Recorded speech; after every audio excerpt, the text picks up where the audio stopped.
Hey guys, and welcome back. In this video, I'm going to show you how to make a kill brick. First, make a part. In this video, I choose the block.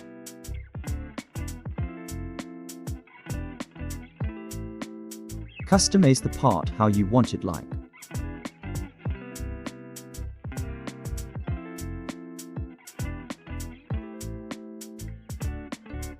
Now choose a name for your kill brick.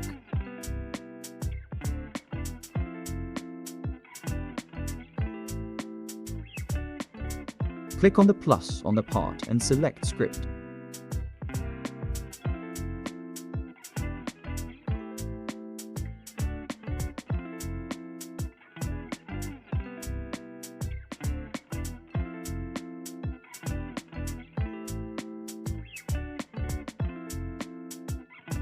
After you have copied or written the script, we have to test it.